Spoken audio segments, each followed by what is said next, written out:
सो hey everyone, कैसे हैं आप सब। मेरा नाम है दीपक विश्वकर्मा और आप देख रहे हैं dark legend horror stories YouTube channel, जहां मैं रोज़ आपको डरावनी कहानियां सुनाता रहता हूं।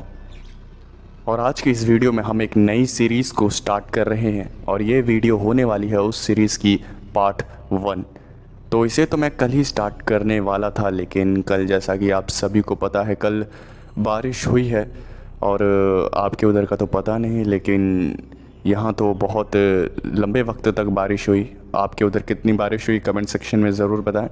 और बारिश की वजह से मैं घर से निकल ही नहीं पाया, और निकल नहीं पाया तो रिकॉर्डिंग हो नहीं पाई। कोशिश तो मैंने बहुत की लेकिन नहीं हो पाया। खैर, आज जो है मैं आ चुका हूँ और रिकॉर्डिंग अभी कर रहा हूँ और पार्ट 1 रिकॉर्ड कर रहा हूँ। तो मैं उम्मीद करता हूँ ये जो सीरीज़ है ये आपको पसंद आएगी। तो अगर आप चैनल पर नए हैं और आपको डरावनी कहानियाँ सुनना पसंद है तो चैनल को सब्सक्राइब ज़रूर से कर लें और सभी के सभी वीडियो को लाइक कर दें। आपको वीडियो कैसी लगी लास्ट में कमेंट करके ज़रूर बताएं। तो चलिए बिना किसी देरी के आज की इस वीडियो को, आज की इस सीरीज़ के पार्ट 1 को शुरू करते हैं। एक नदी के किनारे एक संत ध्यान में बैठे हुए थे। तभी अचानक से वहाँ उनका एक शिष्य आया और उस शिष्य ने उन संत से कहा, गुरुजी, गुरुजी, जल्दी जल्दी आंखें खोलिए गुरुजी। और जैसे ही उस संत ने ये बात सुनी तब उस संत ने अपनी आंखें खोली और अपने शिष्य से पूछा, क्या हुआ, आखिर बात क्या है, तुम इतने घबराए हुए क्यों हो। जिसके जवाब में उस शिष्य ने कहा, गुरुजी, वो जो हमारे बड़े गुरुजी है उनकी तबीयत बहुत खराब हो रही है। मुझे कुछ भी समझ नहीं आ रहा कि आखिर हो क्या रहा है। और जैसे ही उस संत ने ये बात सुनी तब वो खड़ा हुआ और सीधा मंदिर की ओर भागा। जैसे ही उसने मंदिर में कदम रखे उसने अपने शिष्यों से पूछा, बड़े गुरुजी कहाँ हैं। और उनके शिष्यों ने जवाब दिया कि वो अपने कक्ष में हैं और आराम कर रहे हैं। और जैसे ही उस संत ने ये बात सुनी तब उस संत ने अपने बड़े गुरुजी के कक्ष की तरफ अपने कदमों को बढ़ाया। सबसे पहले उस संत ने उन बड़े गुरुजी के कमरे के दरवाजे को खटखटाया और अंदर से आवाज आई, आ जाओ, मैं तुम्हारा ही इंतजार कर रहा था। उस संत ने दरवाजे को खोला और वो अंदर आया और उसने देखा कि वो जो बड़े गुरुजी थे वो जमीन पर लेटे हुए थे। और उन्हें जमीन पर लेटा हुआ देखकर उस संत ने अपने उन बड़े गुरुजी को उठाने की कोशिश करी, लेकिन उन बड़े गुरुजी ने कहा, रहने दो, मुझे इस जमीन पर ही रहने दो और मेरी बात को ध्यान से सुनो। इस धरती पर बहुत ही पाप बढ़ रहा है और वक्त आ गया है कि यहां से हमारे एक शिष्य को भेजा जाए ताकि वो हनुमान जी की खोज में निकल सके। और ध्यान रहे, पहले जैसी गलती नहीं होनी चाहिए, समझे तुम। और जैसे ही ये बात उस संत ने सुनी उस संत ने कहा, जी गुरुजी, कोई गलती नहीं होगी, वो पहले वाली गलती हम नहीं दोहराएंगे। और फिर उस बड़े गुरुजी ने कहा, और फिर उन बड़े गुरुजी ने कहा, सारे शिष्यों को एक साथ इकट्ठा करो और उन्हें मेरे सामने पेश करो। उस मंदिर के गुरुकुल में जितने भी शिष्य पढ़ा करते थे उन सारे शिष्यों को वहां पर लेकर आया गया और उन बड़े गुरुजी ने उन सारे शिष्यों को देखते हुए कहा, तो बच्चों, आप सभी को पता है कि इस दुनिया में पाप बहुत बढ़ रहा है। मैं आप में से किसी को हनुमान जी की खोज में भेज रहा हूं और हनुमान जी ही इस बात का फैसला करेंगे कि कौन जाएगा। उन बड़े गुरुजी ने कुछ मंत्र पढ़ने शुरू करे और तभी अचानक से आसमान में से एक अजीब सी लेकिन एक अद्भुत रोशनी निकली और वो एक लड़के के ऊपर पड़ी। उस गुरुजी ने उस लड़के को अपने पास बुलाया और कहा, तुम्हारा नाम संजीव है ना? और जैसे ही ये बात उस शिष्य ने सुनी, उस शिष्य ने कहा, जी गुरुजी, मेरा नाम संजीव है। और फिर उस बुजुर्ग गुरुजी ने कहा, सुनो मेरी बात, मैं तुम्हें एक नक्शा दे रहा हूं। उस नक्शे के मुताबिक तुम्हें एक सफ़र तय करना है और उस सफ़र के अंत में तुम्हें हनुमान जी मिलेंगे। क्या तुम उस सफ़र पर जाने के लिए तैयार हो? क्योंकि हनुमान जी ने तुम्हें चुना है। और जैसे ही ये बात उस शिष्य ने सुनी, उस शिष्य ने कहा, ये मेरे लिए सौभाग्य की बात होगी। अगर हनुमान जी ने मुझे चुना है, जीवन तभी सफल होगा जब तुम इस सफ़र को तय करोगे। मेरे साथ आओ। और ये कहकर वो बड़े बुजुर्ग गुरुजी एक कमरे की तरफ गए और उन्हीं के पीछे पीछे संजीव भी गया। उन बुजुर्ग गुरुजी ने एक विशाल काय नक्शा निकालकर उस संजीव को दिया और कहा, ये नक्शा है, इसी के मुताबिक चलना, समझे? संजीव ने उस नक्शे को संभाल लिया और सफर पर निकलने की तैयारी करने लगा। जितने भी मित्र थे वो सारे खुश थे और वो सभी संजीव को बधाई दे रहे थे। अगली ही सुबह संजीव उस सफर के लिए निकल पड़ा। हर किसी ने संजीव को काफी खुशी से विदा किया और संजीव अपनी सफर की तरफ चलने लगा। उसके पास खाने के लिए थोड़ा बहुत सामान था और वो अपने सफर पे आगे बढ़ रहा था। चलते चलते उसे काफी देर हो गई और पूरे दिन चलने के बाद वो काफी ज़्यादा थक गया। और जब काफी ज़्यादा रात हो गई और अंधेरा हो गया, तब उसने फैसला किया कि वो एक पेड़ के नीचे आराम करेगा।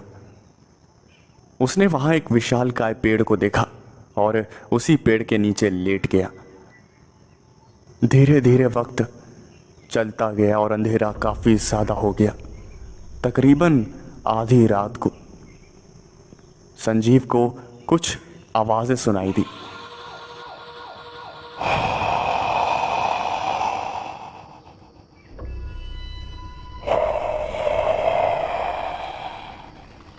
संजीव ने जैसे ही ये आवाज़ें सुनी, उसने आसपास देखना शुरू किया, लेकिन दूर दूर तक कोई नहीं था।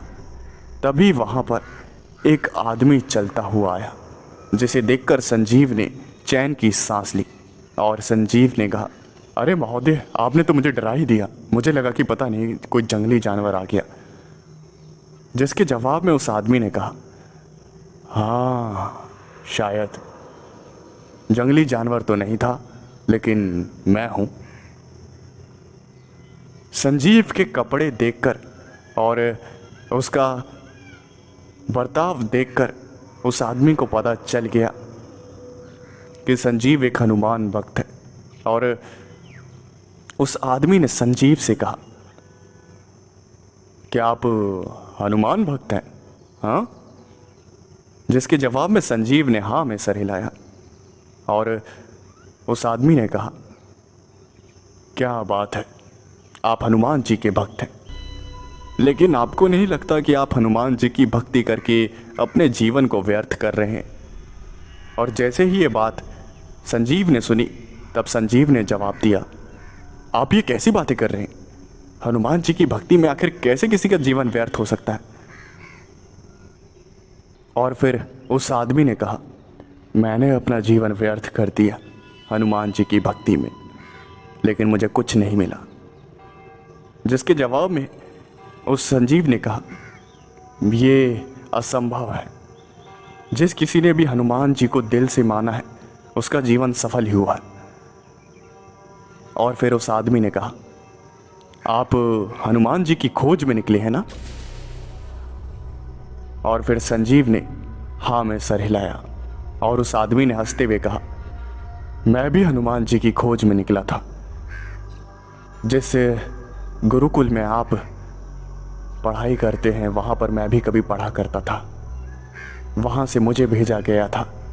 मैं हनुमान जी को काफ़ी ज़्यादा मानता था, लेकिन एक रात जब मैं एक रात एक जंगल से गुजर रहा था, तब मुझे कुछ लुटेरों ने घेर लिया और उन्होंने मेरे साथ लूटपाट करी।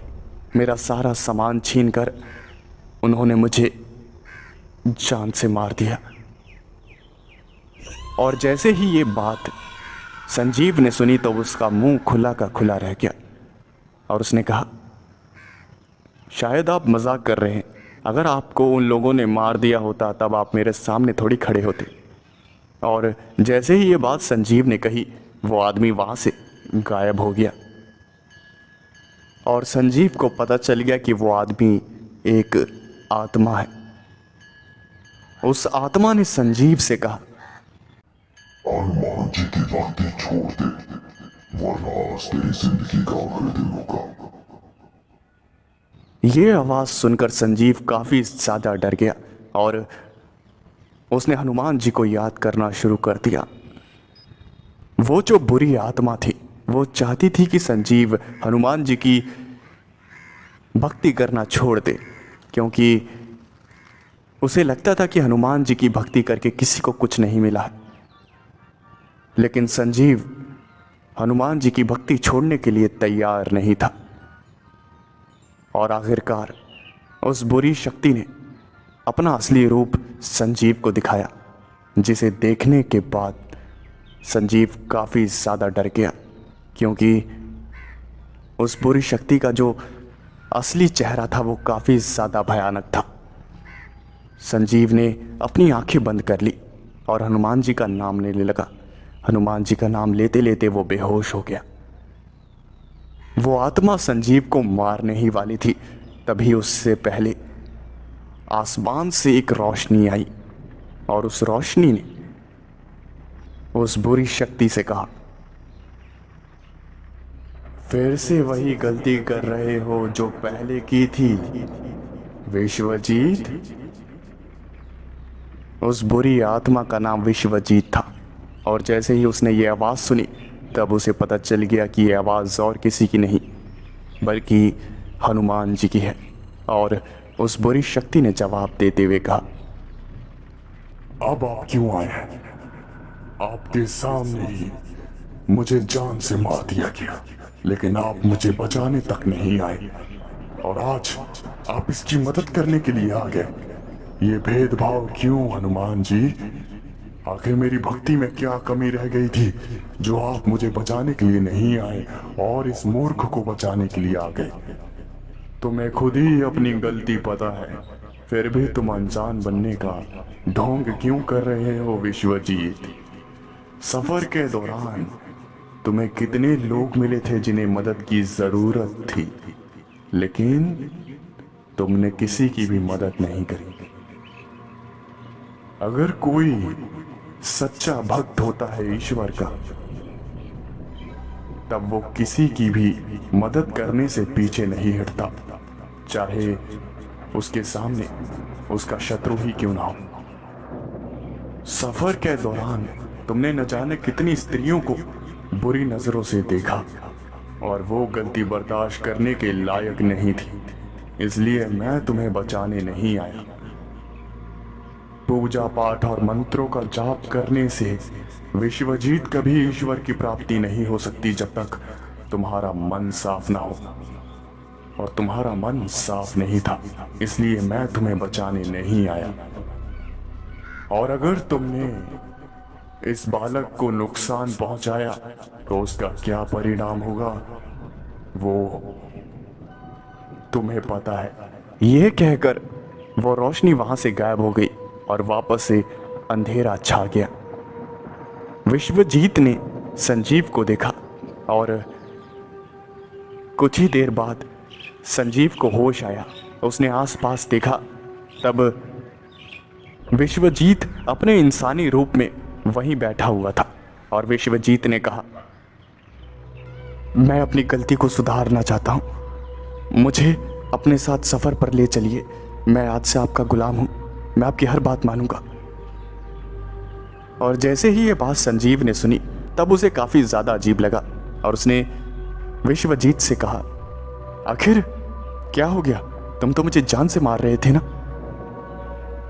और फिर विश्वजीत ने कहा, नहीं, मैं आपको नुकसान नहीं पहुंचा सकता। मैं समझ गया कि जो मैं कर रहा था वो गलत था। मुझे अपनी गलती सुधारने का मौका दीजिए। मैं आपकी इस सफर में बहुत मदद करूंगा। और जैसे ही संजीव ने यह बात सुनी तब संजीव ने कहा, ठीक है, कोई बात नहीं। इंसान को हमेशा उसकी गलती सुधारने का एक मौका देना ही चाहिए। आज से तुम मेरे साथ चलोगे। विश्वजीत एक आत्मा था और संजीव एक इंसान। विश्वजीत को हर कोई नहीं देख सकता था। वो दोनों साथ में कई दिनों तक चलते रहे। ऐसे ही एक रात संजीव ने विश्वजीत से पूछा, आज खाने में क्या खाना है? मेरे पास से कुछ सब्जियां हैं और कुछ चावल हैं। तुम्हें बताओ कौन सी सब्जी खानी है। और जैसे ही विश्वजीत ने यह बात सुनी तब विश्वजीत ने कहा, मैं तो आत्मा हूं और आपका गुलाम हूं, तो आप मुझे क्यों खिला रहे हैं? आप खुद खा लीजिए, मैं तो आपका गुलाम हूं। मेरा इतना ख्याल क्यों रख रहे हैं आप? और जैसे ही ये बात संजीव ने सुनी तब संजीव ने कहा, नहीं, तुम गुलाम नहीं हो, तुम मेरे दोस्त हो, तुम मेरे मित्र हो और तुम मेरे साथ सफ़र पर चल रहे हो और तुम्हारा पूरा ख्याल रखना मेरी जिम्मेदारी है। हम दोनों एक दूसरे का ख्याल रखेंगे। तुम भी तो एक हनुमान भक्त हो और हर हनुमान भक्त हर किसी का ख्याल रखता है, तो मैं तुम्हारा भी रखूंगा। तुम मेरे गुलाम नहीं हो और आज से अपने आप को गुलाम मत समझना। जब विश्वजीत ने अपने लिए इतना अच्छा व्यवहार देखा तब उसकी आंखों में आंसू आ गए। उसे अपनी गलती का पछतावा होने लगा कि आखिर वो किसे मारने जा रहा था। संजीव ने खाना बनाया और खाना खाने के बाद वो सब सफ़र पर आगे बढ़े। तभी एक चौराहे पर विश्वजीत ने कहा, हम दूसरे रास्ते से चलते हैं। संजीव ने नक्शे को देखा और फिर कहा, कैसी बातें कर रहे हो? रास्ता तो यही है, नक्शे में यही रास्ता बताया गया है, तो हम दूसरे रास्ते से कैसे जा सकते हैं? और फिर विश्वजीत ने कहा, नहीं, हम दूसरे रास्ते से जाएंगे, इस रास्ते से नहीं जाना। और जैसे ही संजीव ने यह बात सुनी तब संजीव ने कहा, आखिर समस्या क्या है तुम्हें इस रास्ते से? देखो, मेरे साथ चलो, तुम मेरे साथ इस सफर में हो, ये बात भूलो मत। विश्वजीत और संजीव दोनों उस रास्ते की तरफ बढ़ते रहे और एक गांव आया। रात हो चुकी थी और अंधेरा काफी ज्यादा था, जिसकी वजह से उन्हें देखने में काफी ज्यादा परेशानी हो रही थी। लेकिन विश्वजीत काफी अच्छी तरह से देख पा रहा था क्योंकि वो एक आत्मा था और विश्वजीत के बताए गए रास्ते पर संजीव भी चल रहा था। तभी वहां पर एक पुराना सा घर उन दोनों को दिखाई दिया और उस पुराने से घर के बाहर एक बूढ़ी, एक बुजुर्ग औरत बैठी हुई थी। और उस औरत ने जैसे ही संजीव को देखा तब वो धीरे धीरे संजीव की तरफ बढ़ी और उस बूढ़ी औरत ने संजीव को देखकर हाथ जोड़े और कहा, आप संत हैं, आप हनुमान जी के भक्त हैं। और जैसे ही संजीव ने यह बात सुनी तब संजीव ने कहा, नहीं नहीं नहीं, ऐसे हाथ मत जोड़िए, आप तो मेरी माँ समान है जी, मैं हनुमान जी की खोज में निकला हूँ। और जैसे ही ये बात उस बूढ़ी औरत ने सुनी तब उस बूढ़ी औरत के चेहरे पर मुस्कान आ गई और उस बूढ़ी औरत ने कहा, चलिए मेरे साथ, मैं आपको खाना खिलाती हूँ। सुबह तक आप यहीं पर रुकिए, अगर आप मेरे यहाँ रुकेंगे तब मुझे बहुत अच्छा लगेगा। मेरा घर बहुत अच्छा तो नहीं, लेकिन अगर आप रुकेंगे तब मुझे काफ़ी खुशी होगी। और जैसे ही ये बात संजीव ने सुनी तब संजीव ने कहा, हाँ हाँ, कोई बात नहीं, आपकी खुशी के लिए मैं आपके घर में रुक जाऊंगा। संजीव ने विश्वजीत से कहा, चलो चलो अंदर चलते हैं। जैसे ही संजीव ने अगल बगल देखा तब वहां पर विश्वजीत नहीं था। संजीव को कुछ भी समझ नहीं आया कि आखिर विश्वजीत कहां चला गया। संजीव के अलावा विश्वजीत को कोई नहीं देख सकता था, जिसकी वजह से वो बूढ़ी औरत विश्वजीत को नहीं देख पा रही थी और उसे लग रहा था कि संजीव अकेला ही है और बार बार कहने पर संजीव उस बुजुर्ग औरत के घर में चला गया। उस बूढ़ी औरत ने संजीव को खाना दिया और खाना खाने के बाद उस बूढ़ी औरत ने कहा, अब आप आराम कर लीजिए, बहुत रात हो गई है, आप काफ़ी थक गए होंगे। और तभी उसी दौरान संजीव की नज़र उस दीवार पर टंगी एक फ़ोटो पर पड़ी और उस फ़ोटो को देखकर संजीव ने कहा, माँ जी ये फ़ोटो किसकी है? जिसके जवाब में उस बूढ़ी औरत ने कहा, बेटा ये मेरे बेटे की है, ये भी आपकी तरह ही है, हनुमान जी को बहुत मानता था और काफ़ी वक्त पहले हनुमान जी की खोज में निकला है, वो जल्दी ही वापस आएगा। और जैसे ही ये बात संजीव ने सुनी तब उसकी आंखें भर आई, क्योंकि वो फ़ोटो और किसी की नहीं बल्कि विश्वजीत की थी, यानी कि वो जिस घर में था वो विश्वजीत का था। एक माँ कैसे आस लगाई बैठी है कि उसका बेटा एक दिन वापस आएगा, लेकिन उस बेचारी माँ को क्या पता कि उसका बेटा अब मारा जा चुका है। तभी वहाँ का मौसम बिगड़ने लगा और काफ़ी तेज़ बारिश होने लगी और वहाँ की जो छत थी वहाँ से पानी टपकने लगा। घर का जो सामान था वो खराब हो रहा था। संजीव ने जब सामान को खराब होता हुआ देखा तब वो तुरंत उठा और उसने सामान को साइड करना शुरू किया। और उस बूढ़ी औरत ने कहा, अरे बेटा आप क्यों परेशानी झेल रहे हैं, मैं करती हूं ना। जिसके जवाब में संजीव ने कहा, अरे नहीं माँ जी, आपका सामान खराब हो रहा है, आपके इस छत से तो काफ़ी ज़्यादा पानी टपकता है। और जैसे ही ये बात उस बूढ़ी औरत ने सुनी, उस बूढ़ी औरत ने कहा, हाँ बेटा क्या कर सकती हूँ, मेरा बेटा जब आएगा ना तब वो ये छत ठीक करवा देगा, तब तक तो ऐसे ही गुजारा करना पड़ेगा। जैसे ही ये बात संजीव ने सुनी तब संजीव का दिल जो था वो अंदर ही अंदर रो रहा था। उसके अंदर ये बताने की हिम्मत ही नहीं हो रही थी कि उनका बेटा विश्वजीत मारा गया है। विश्वजीत ने जैसे तैसे अपने आंसुओं को संभाला और उसे घर में रात को काटा और उसे पता चल गया कि आखिर विश्वजीत इस रास्ते से आने के लिए क्यों मना कर रहा था।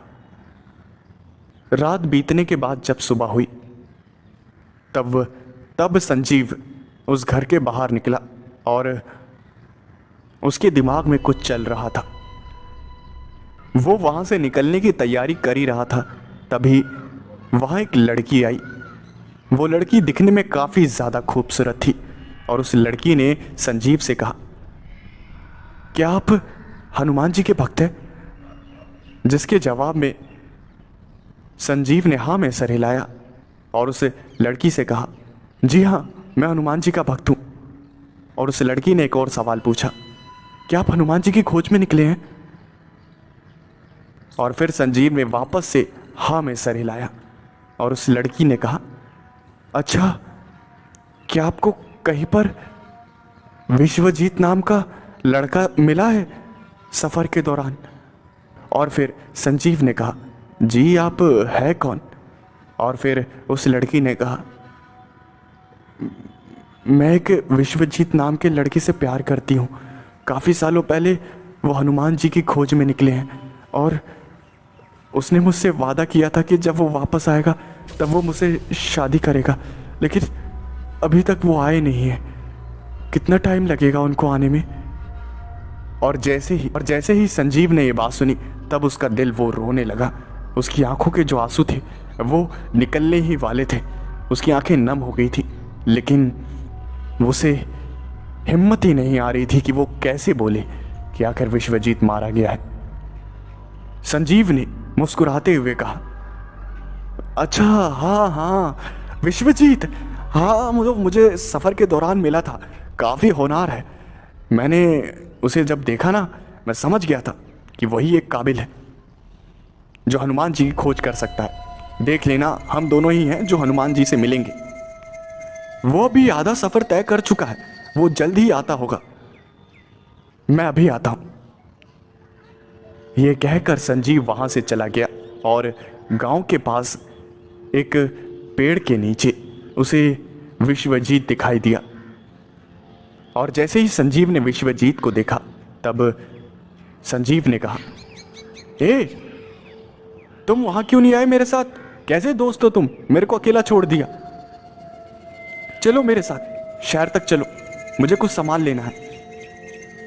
और जैसे ही विश्वजीत ने यह बात सुनी तब उसने कहा, क्या सामान है? कौन सा सामान लेना है? और फिर संजीव ने कहा, अरे है कुछ ज़रूरी सामान, चलो मेरे साथ चलो।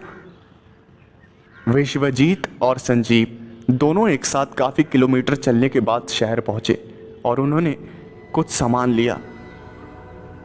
और संजीव ने विश्वजीत से कहा, तुम आगे आगे चलो, मुझे एक ज़रूरी सामान और लेना है, ठीक है?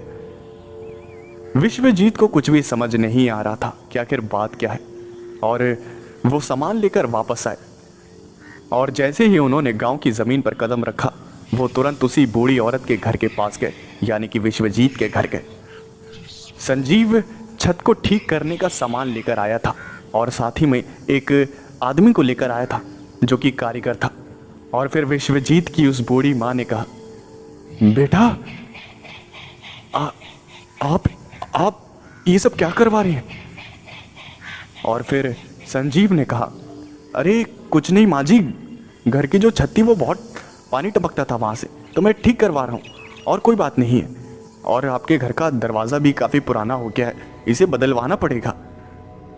और बारिश में सामान भी काफ़ी ख़राब हो गया था, तो मैं वो सामान भी आपके लिए लेकर आया हूँ। और जैसे ही उस बूढ़ी औरत ने, यानी कि विश्वजीत की माँ ने ये बातें सुनी तब उसकी आंखें भर आई और उन्होंने कहा, अरे बेटा, इतना खर्चा करने की क्या ज़रूरत थी? मेरा बेटा आता तब वो ठीक करवा देता ना। और जैसे ही संजीव ने ये बातें सुनी तब संजीव ने कहा, अरे कोई बात नहीं माँ जी, विश्वजीत कराए या मैं कराऊं, बात एक ही है, मैं भी तो आपका बेटा ही हूँ, तो इसमें समस्या थोड़ी है कोई। और जैसे ही उस बूढ़ी औरत ने इस विश्वजीत का नाम सुना तब उसने कहा, आपको मेरे बेटे का नाम कैसे पता चला? जिसके जवाब में संजीव ने कहा, वो मुझे मिले थे रास्ते में, उन्होंने अभी तक आधा सफ़र भी तय कर लिया होगा। मैंने उनकी जो तस्वीर थी वो घर में देखी तो मैं समझ गया कि ये घर उन्हीं का है, और मैं आपके बेटे से कम नहीं हूँ, इसलिए मैं आपके घर को ठीक करवा देता हूँ। विश्वजीत वहीं एक पेड़ के नीचे खड़ा होकर ये सब देख रहा था और उसकी आंखों से आंसू रुक नहीं रहे थे कि आखिर कैसे कोई इंसान इतना अच्छा हो सकता है।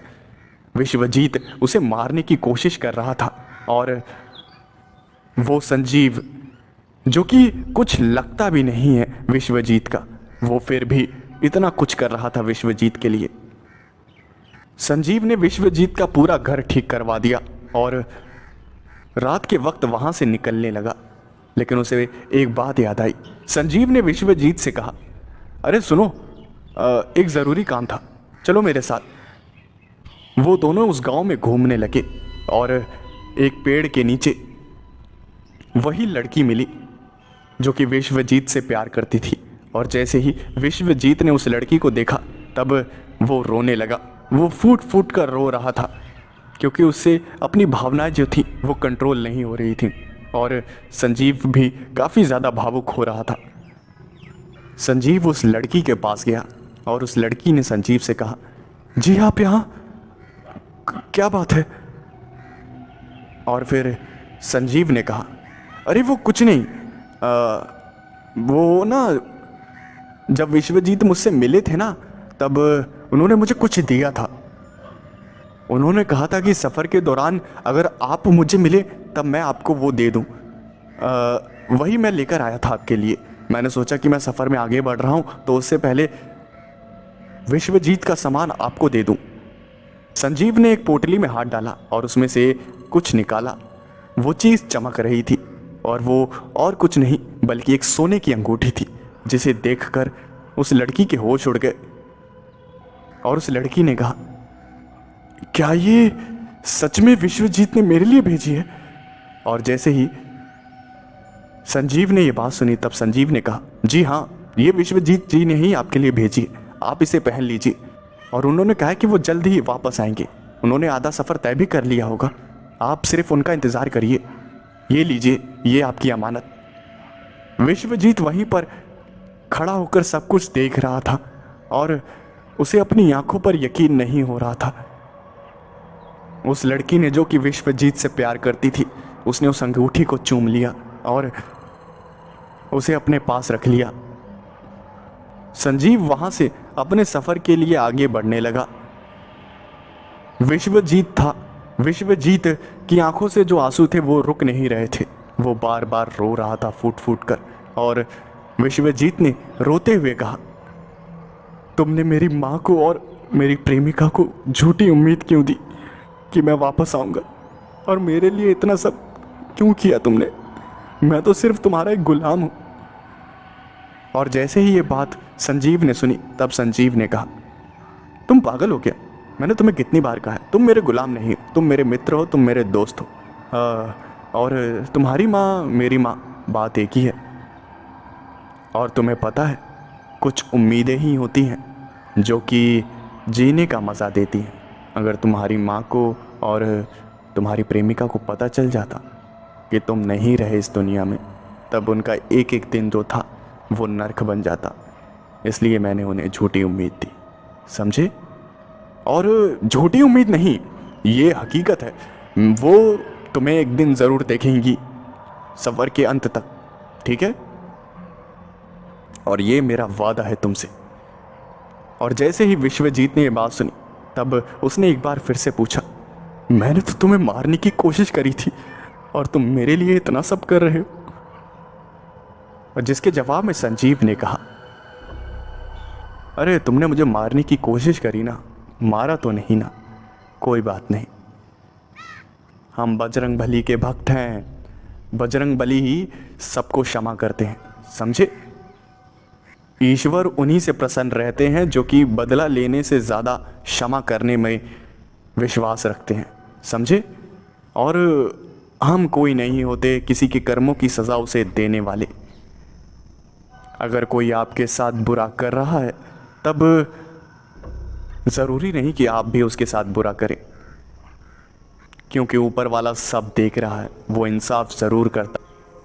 बस आप बदला लेकर, बदले की भावना लेकर सामने वाले व्यक्ति जैसे बुरे ना बन जाएं।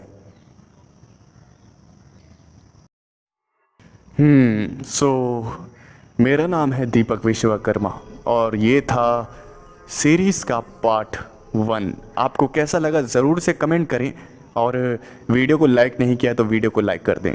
चैनल पर अगर आप नए हैं और आपको डरावनी कहानियाँ सुनना पसंद है तो यार चैनल को सब्सक्राइब ज़रूर से कर दें और वीडियो को सभी लाइक कर दें। तो फटाफट कमेंट करिए, और खाना अगर आपने नहीं खाया है तो यार टाइम से खा लीजिए यार।